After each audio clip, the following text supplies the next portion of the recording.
오늘 본문의 말씀을 가지고 어떻게 살기를 원하십니까? 라는 제목으로 함께 은혜를 나누고자 합니다. 아마도 모든 사람은 다 잘 살고 또 바르게 살고 또 풍요롭게 살기를 원할 것입니다. 어떤 부모가 자녀가 뱃속에 있는 그 자녀가 세상에 태어나서 참 행복하고 참 아름다운 삶을 살기를 원하지, 이 아이가 세상에 나온 다음에 불행하게 살 것을 원하는 부모는 아마 이 세상에 존재하지 않을 것입니다. 그러나 부모의 기대와는 달리, 때로는 하나님의 기대와는 달리 우리가 잘못된 방법으로 잘못된 것을 추구하며 살아가게 될 때 부모의 마음도 아프고 또 우리의 영적인 부모님인 하나님의 마음도 아프실 거라는 것입니다. 오늘 사무엘하 16장 1절에서 14절의 말씀을 가지고 세 사람이 크게 등장하는데, 이 세 사람들의 삶, 그들이 추구하는 일, 그들이 목표를 향한 그 일이 과연 올바른 일이며 그 일의 결과가 어떠한 결과를 만들어냈는지 우리가 다시 한번 말씀을 통하여 은혜를 나누고자 합니다. 요즘 이런 말이 있습니다. 인생은 줄을 잘 서야 된다. 그래서 든든한 동아줄을 잡아야지 썩은 동아줄을 잡게 되면 안 된다. 어떤 줄을 서느냐, 누구에게 줄을 서느냐에 따라서 어떤 사람은 출세하고 성공한 사람도 있는 반면에 줄을 잘못 서서 실패하고 또는 어려움을 당하는 사람들도 있음을 우리는 잘 압니다. 물론 줄 선다는 말이 그게 바른 말은 아닙니다. 내가 정말 열심히 노력하고 내가 정말 열심히 최선을 다했을 때 그 결과가 값진 것이지, 내가 어떤 줄을 잘 서서 어떠한 것 때문에 그렇게 한다라는 것은 바람직스럽지는 않지만, 여기서 제가 말씀드린다는 그 줄이라는 것은 내가 추구하는 인생관, 내가 어떤 일을 할 때 과연 어떻게 삶을 살아가야 될 것인가, 어떤 것에 주안점을 놓고 살아가야 될 것인가, 여기에 말씀의 핵심이 있는 것입니다. 요즘 젊은 사람들 사이에 이런 말이 유행한다고 합니다. 요즘 여러분 금수저, 은수저, 흙수저란 이야기를 들어보셨죠? 그래서 젊은 친구들이 세상에서 가장 든든하고 확실한 줄이 있다. 그 줄이 뭔지 아십니까? 여러분들은 혹시 그런 이야기를 들어보신 적이 있습니까? 우리 현진이는 군대에 있어서 그런 얘기를 아직 잘 못 들어봤죠? 젊은 친구들이 줄 중에서 최고의 줄이 있대요. 서진이는 알아요? 못 들어봤어요. 저도 그 얘기를 듣고 공감이 가더라고요. 줄 중에서 최고의 줄은 탯줄이래요. 탯줄. 그러니까 누구 뱃속에서 벌써 이미 이 아이가 결정된 거예요. 뱃속에서 나오자마자, 여러분 신문 같은 거 보셨잖아요. 뭐 3살짜리 아이가 뭐 주식이 150억, 뭐 몇백억, 뭐 5살짜리 아이가 집이 몇 채. 이 탯줄을 잘 타고 와서 태어나자부터 돈이 뭔지도 모르는 아이가 이미 몇백억의 재산가로 있다라는 것입니다. 참 씁쓸하기도 하고 좀 인간적으로 보면 부러운 마음도 드는 것이 사실입니다. 자, 오늘 본문의 말씀에 우리가 이 말씀이 좀 긴 말씀이지만 이 말씀을 우리가 나중에 제가 설교 중간에 전체적인 요약을 말씀드릴 텐데, 어떠한 것에 내가 주안점을 놓고 살아가느냐에 따라서 그 인생의 결과는 완연하게 다름을 볼 수 있습니다. 오늘 본문의 그 배경은 이것입니다. 다윗이 아들의 구테타로 이제 600여 명의 신하들과 함께 이제 귀양살이를 하는 것입니다. 아무 기약도 없이 예루살렘을 떠나서 피난길에 가게 됩니다. 여러분, 얼마나 심장이 무너지겠어요. 얼마나 애통하겠어요. 다른 사람도 아닌 내가 낳은 아들에 의해서 내가 쫓겨나가야 되는 거예요. 사무엘하 15장 14절에 보면 다윗이 예루살렘에 함께 있는 그의 모든 신하에게 이르되 일어나 도망하자. 그렇지 아니하면 우리 중 한 사람도 압살롬에게서 피하지 못하리라. 빨리 가자. 두렵건대 그가 우리를 급히 따라와 우리를 해하고 칼날로 성읍을 칠까 하노라. 그러니까 다윗이 아주 급한 마음에 빨리 도망가는 거예요. 근데 그가 얼마나 슬프고 다급했는지 왕의 신분임에도 불구하고 체면도 다 내려놓고 도망가는 모습이 나오게 됩니다. 그것이 사무엘하 15장 30절에 있습니다. 다윗이 감람산길로 올라갈 때 그의 머리를 그가 가리고 맨발로 울며 가고 그와 함께 가는 모든 백성들도 각각 자기의 머리를 가리며 울며 가니라. 맨발로 머리를 다 내리고 울면서 가는 참 처량한 모습의 다윗이 보이게 됩니다. 자, 이게 이제 15장의 말씀으로 끝나고 이제 16장에서부터 이제 오늘 본문의 말씀인데, 이러한 다윗에게 두 사람이 찾아오게 됩니다.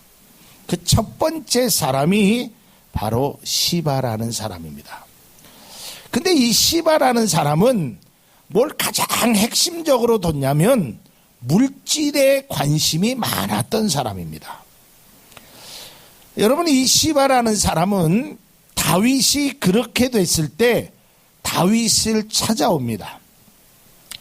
근데 우리가 본문의 말씀을 보면 이 다윗을 찾아왔을 때 이 시바가 많은 먹을 것을 가지고 옵니다. 그리고 나귀도 가지고 옵니다. 그 이 시바는 무비보셋이라는 그 사람을 섬겼던 사람입니다. 이 무비보셋이 누구냐면 사울 왕의 아들입니다. 근데 이 무비보셋은 이게 장애를 좀 가졌던 사람입니다. 그래서 다리를 절룩절룩했는데, 특별히 다윗이 이 사울 왕의 아들임에도 불구하고 이 무비보셋을 굉장히 사랑했습니다. 그리고 아껴줬고, 성경에 보면 왕과 함께 밥을 먹을 정도로. 그래서 다른 사람들은 그 무비보셋을 죽일 것을 이야기했습니다. 왜냐하면 전 왕의 자녀이기 때문에 씨를 말리는 것이 맞지만 다윗은 그렇게 행하지를 않았습니다. 그 사람을 섬겼던 사람이 바로 시바라는 사람입니다. 근데 이 사람이 예루살렘 그 감람산 근처에 두 마리의 나귀에다가 200개의 떡덩어리, 그 다음에 백송이의 건포도, 그 다음에 100개의 포도주를 가지고 옵니다. 여러분, 다윗의 입장에 보면 얼마나 고맙겠어요. 그죠? 피난길을 갔는데 누구도 나를 관심 가져주지 않았을 것 같은데 이 시바라는 사람이 찾아와서 나귀도 주고 떡도 주고 과일도 주고 포도주도 주면서, 그러니까 다윗이 이렇게 얘기합니다. 야, 이 모든 게 무엇이냐? 그랬더니 나귀는 왕이 타시고 떡은 누구를 주시고 또 뭐 이렇게 이야기를 합니다. 물질로 사람의 마음을 환심을 사려고 합니다. 이때 다윗이 이렇게 시바에게 이야기합니다. 사무엘하 16장 3절 오늘 말씀입니다. 왕이 이르되 내 주인의 아들이 어디 있느냐. 이 말은 내 주인의 무비보셋이 어디 있느냐라는 것입니다. 시바가 왕께 아뢰되 예루살렘에 있는데 그가 말하기를 이스라엘 족속이 오늘 내 아버지의 나라를 내게 돌리리라 하나이다. 이 말은 무슨 얘기냐면 무비보셋이 누구의 아들이라 그랬어요? 사울의 아들이에요. 그러니까 안 왔는데 결국에는 당신 다윗이 아닌 우리 아버지의 나라로 다시 돌리겠습니다. 그러니까 당신에게 아주 나쁜 말을 했습니다. 이렇게 다윗에게 이야기를 합니다. 그런데 이 시바의 이 이야기는 거짓이었습니다. 사무엘하 19장 25절에서 27절에 보면 나중에 말씀드리겠지만 이제 다윗이 회복되어서 예루살렘으로 다시 옵니다. 이 장면이 19장에 있는 장면입니다. 예루살렘에서 와서 왕을 맞을 때 왕이 그에게 물어 이르되 무비보셋이여 내가 어찌하여 나와 함께 가지 아니하였더냐 하니 대답하되 내 주 왕이여 왕의 종인 나는 다리를 절므로 내 나귀의 안장에 지어 그 위에 타고 왕과 함께 가려 하였더니 내 종이 이 여기서 내 종은 바로 시바를 얘기합니다. 내 종이 나를 속이고 종인 나를 내 주 왕께 모함하였나이다. 내 주 왕께서는 하나님의 사자와 같으시니 왕의 처분대로 하옵소서라고 얘기합니다. 그러니까 결국은 거짓으로 또 물질로 사람의 마음을 살려고 했어요. 그러면서 이 시바의 생각은 왕 앞에 잘 보여서 왕으로부터 재산을 받기를 원했어요. 근데 다윗이 속았어요. 이 시바에게 속았어요. 그래서 다윗이 그에게 뭐라고 얘기하냐면 무비보셋에 있는 모든 것을 네가 가져라. 시바는 목적을 달성했습니다. 다시 말해서 이 시바에게는 다윗이 고난을 당하던 다윗이 어려움을 당하던 지가 왕이건 왕이 아니건 그런 거에 대한 관심은 별로 없었어요.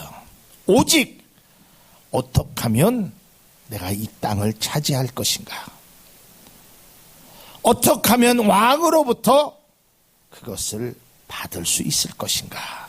그래서 수단과 방법을 가리지 않고 자기가 모셨던 그 주인을 모함하면서까지 결국에는 자기의 뜻을 성취했다는 것입니다. 그래서 사무엘하 16장 4절에 보면 왕이 시바에게 이르되 무비보셋에게 있는 것이 다 내 것이니라 하니라 그랬어요. 자, 시바는 이 물질을 위해서 수단과 방법을 가리지 않았어요. 어떻게든 내가 그것을 쟁취하기만 하면 돼요. 그래서 왕을 속이고 자기 주인을 속이고 그래서 그것을 얻었습니다. 그런데 결국 시바의 생각대로 되지 않았다는 것입니다. 나중에 이 시바는 그것이 탄로나게 되었고 그가 가진 재산을 반 이상 잃게 되는 그런 결과를 만들어냈다는 것입니다. 여러분, 오늘날에도 제가 늘 말씀드리지만 물질이 나쁜 것이 아닙니다. 그리고 여러분들이 물질의 복을 받기를 부족한 종은 늘 기도합니다. 그러나 우리가 물질이 중요한 것이고 물질이 필요한 것은 사실이지만 그거를 얻기 위해서 때로는 수단과 방법을 가리지 않는 그러한 목적을 달성하기 위한 물질은 우리를 결국은 행복으로 이끄는 것이 아니라 파멸로 이끈다는 것을 꼭 기억할 수 있기를 바랍니다. 이것이 성경의 교훈이고 이것이 오늘 여러분들 뉴스를 보면서 느끼는 그 교훈이 바로 이런 것입니다.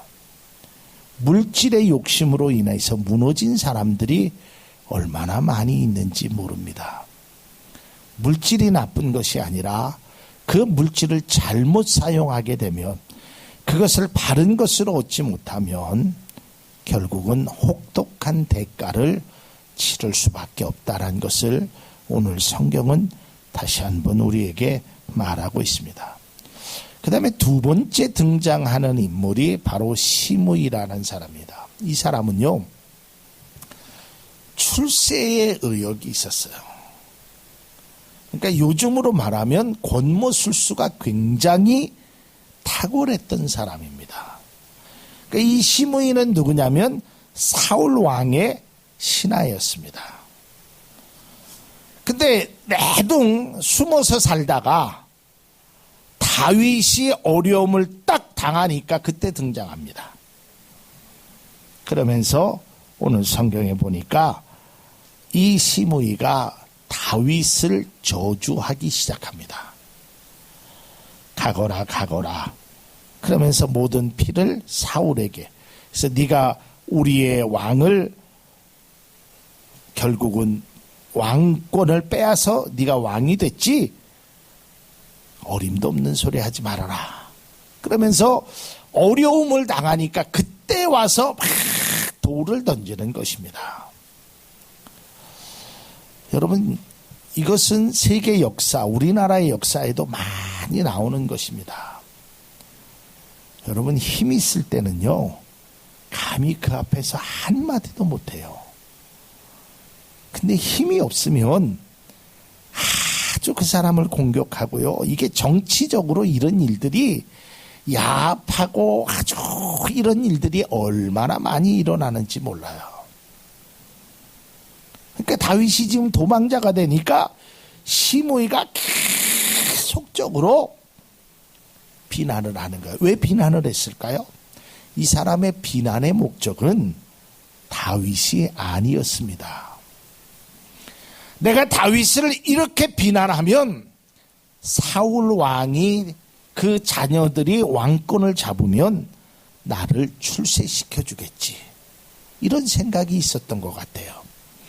그러니까 계속해서 저주를 합니다. 사무엘하 16장 13절에 보면 다윗과 그의 추종자들이 길을 갈 때에 시므이는 산비탈로 따라가면서까지 저주하고 그를 향하여 돌을 던지며 먼지를 날리더라. 이 먼지를 날린다는 뜻은 이제는 너하고 나하고는 끝이다. 손 터는 겁니다. 저주를 의미하는 것입니다. 시므이의 생각에는 이제 다윗의 왕의 시대는 끝났다. 내가 저 사람을 이제 다시는 볼 이유가 없다. 아니, 내가 저 사람을 저주함으로 내가 사울 왕 편에 다시 있으면 내가 출세할 수 있을 것이다. 아주 얕은 생각을 하게 됩니다. 그런데 이 시므이의 생각과는 달리요, 다윗이 압살롬의 쿠데타를 무력화시킵니다. 그리고 나서 이스라엘 왕으로 복귀를 합니다. 근데 참 이 시므이라는 사람이요, 이때 왕 앞에 나타납니다. 여러분 16장 13절을 다시 한번 잘 보시면 계속해서 따라가면서 저주하고 돌을 던졌던 시므이입니다. 그런데 이런 시므이가 사무엘하 19장 18절에 완전히 달라집니다. 사무엘하 19장 18절에서 19절 보면 왕의 가족을 건너가게 하며 왕이 좋게 여기는 대로 쓰게 하려 하여 나룻배로 건너가니 왕이 요단을 건너가게 할 때에 게라의 아들 시므이가 왕 앞에 엎드려. 19절에 보면 왕께 아뢰되 내 주여 원하옵건대 내게 죄를 돌리지 마옵소서. 내 주 왕께서 예루살렘에서 나오시던 날에 종의 패역한 일을 기억하지 마옵소서. 왕의 마음에 두지 마옵소서. 이제 왕 앞에서 싹싹 피는 거예요. 에이, 옛날에 제가 그냥 한 말이에요. 에이, 그런 거 기억하지 마십시오. 얼마나 참 부끄러운 일입니까? 근데 이런 일들이 오늘날 정치나 사회 속에서도 이러한 일들이 일어난단 말이에요. 근데 참 멋진 것은요, 다윗 왕이 이 시므이를 용서합니다. 사무엘하 19장 23절에 보면 왕이 시므이에게 이르되 내가 죽지 아니하리라 하고 그에게 내가 너를 죽이지는 않겠다 그래요.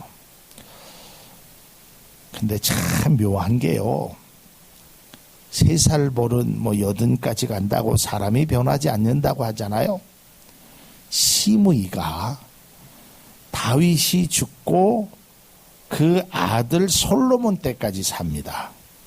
근데 이 시므이가 이 솔로몬 때도 아주 정치에 줄을 서려고 그래요.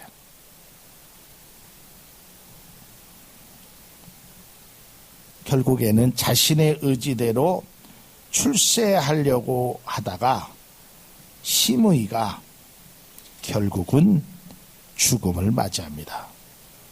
누구에게요? 솔로몬에게. 솔로몬이 너는 내가 아버지가 살려두라 그래서 살려두지만 너는 절대로 이 지역을 떠나지 말라. 근데 시므이가 얕은 꾀를 가지고 이 지역을 나갔다 옵니다.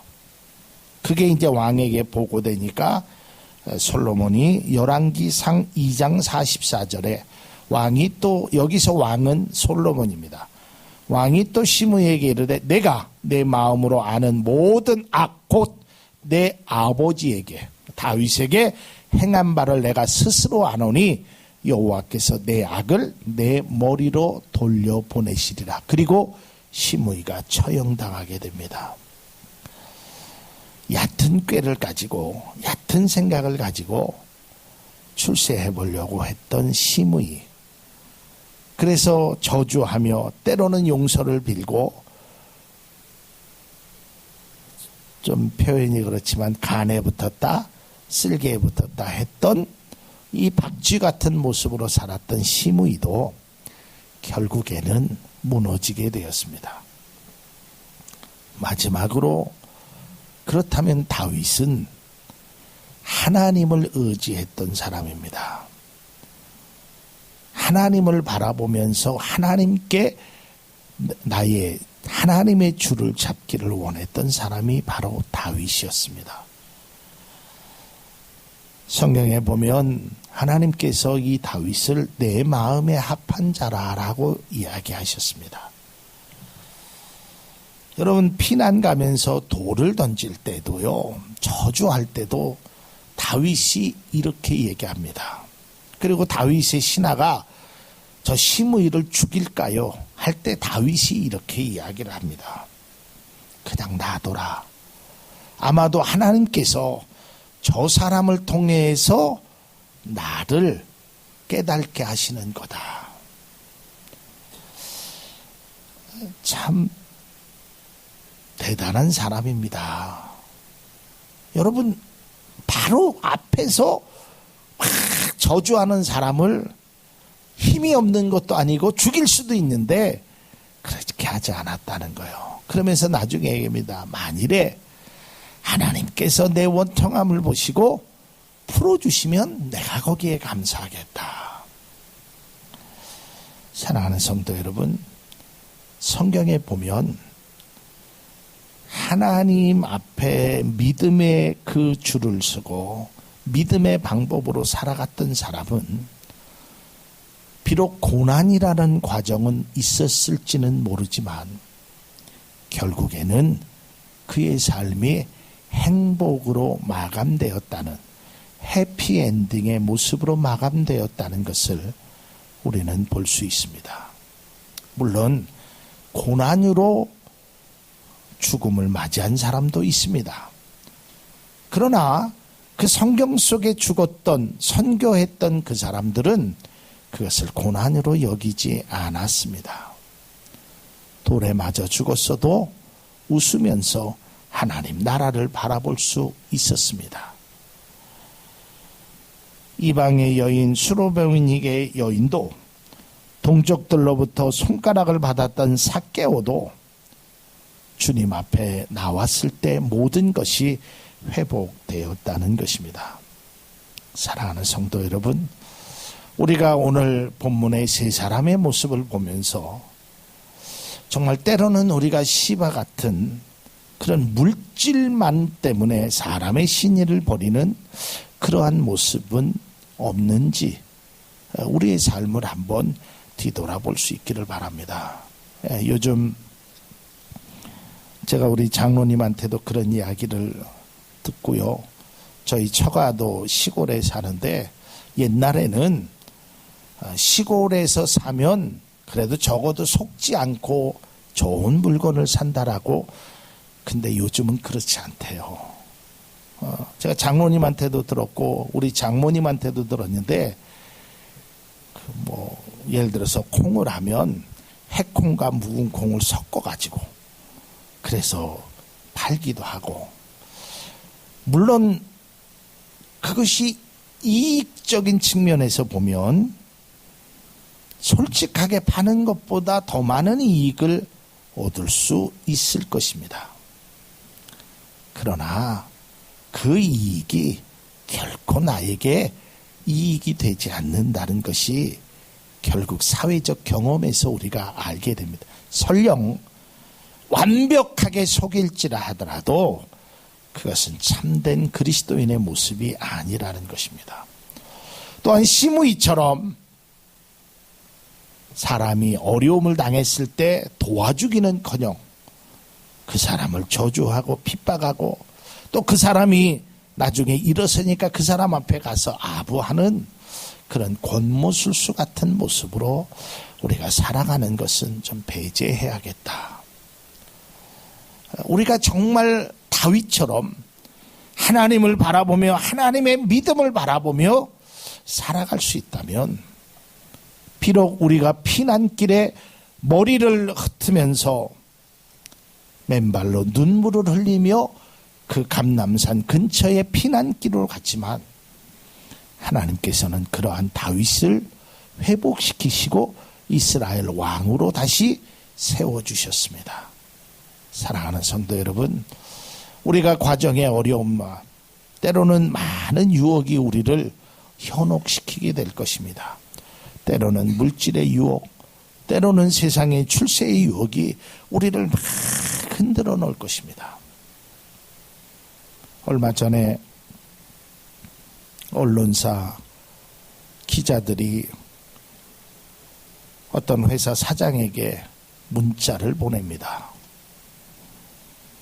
우리 아들이 이번에 1차 합격했는데 사장이 면접에서 우리 아들을 꼭 좀 붙여주셨으면 좋겠다고 사장에게 줄을 섰습니다. 아마 그러면 될 거라고 생각했습니다. 된 사람도 있을 것입니다. 그런데 그것이 언론에 공개되자 결국은 개망신당하고 다 모든 것이 수포로 돌아갔습니다. 망신은 망신대로 당하고 합격은 합격대로 되지 않는, 여러분 이러한 일들이 얼마나 많이 있는지 모릅니다. 전에 우리 장로님이 그런 기도 하신 것이 생각납니다. 늦어도 괜찮으니까 바른 길 가게 하옵소서.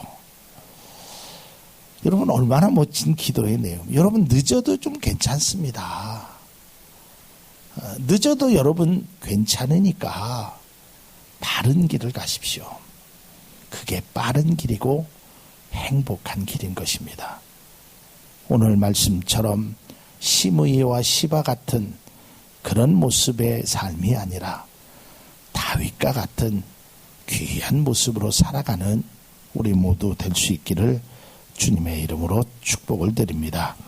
처음에는 이 시바나 시므이가 성공하고 행복한 삶을 사는 것처럼 보일 수는 있으나 결국에는 모든 것이 탄로가 났습니다. 그리고 모든 것을 잃었습니다. 그리고 죽음까지 맞게 되었습니다. 그러나 믿음의 사람은 다윗처럼 하나님을 끝까지 신뢰하면 모든 것을 회복시켜 주시는 하나님의 은혜와 평강이 여기 계신 사랑하는 성도님들과 우리 청주 참좋은교회 모든 성도님들이 되기를 주님의 이름으로 축복을 드립니다.